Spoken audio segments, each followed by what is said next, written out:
दोस्तों देखो, मैं क्रिकेट मैच देखने आया हूँ यहाँ पे जवड़ी एरिया में पोस्टा क्रिकेट ग्राउंड पे, चेंडू मात्र बरकटला जातोय उजव्या यष्टीच्या बाहेर पंचांनी जहाँ पे आप देखोगे कमेंट्री बॉक्स भी है।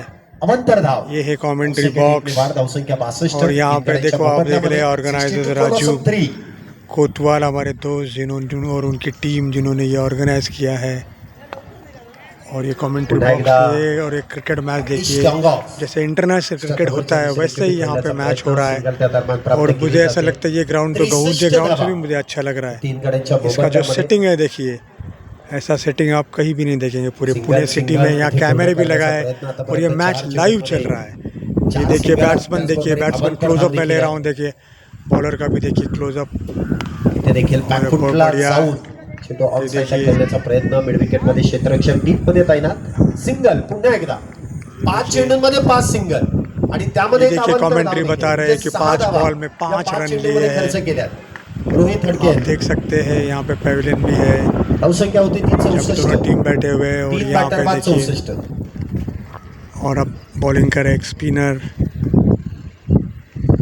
देखिए लेफ्ट आर्म स्पिनर है।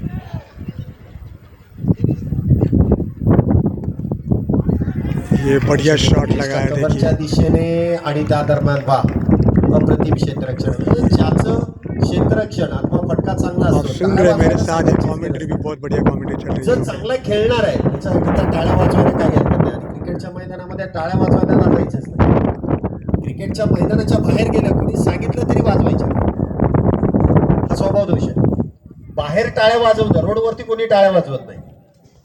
क्रिकेटच्या मैदानामध्ये जो चांगला खेळतोय, ज्यांनी चांगला झेल घेतलाय, चांगलं क्षेत्ररक्षण केलंय, चांगला फटका केलाय, ज्यांनी चांगली गोलंदाजी केली, त्याच्यासाठी तुम्ही टाळ्या वाजवू शकता, मनमुराद वाजवू शकता। सायंटिफिक कारण देखील तेच आहे। टाळ्या वाजवल्याने ब्लड सर्क्युलेशन चांगलं होतं असं कुठेतरी मी वाचलंय, तर त्याचा फायदा तुम्हाला होईल। त्यामुळे टाळ्या वाजवा,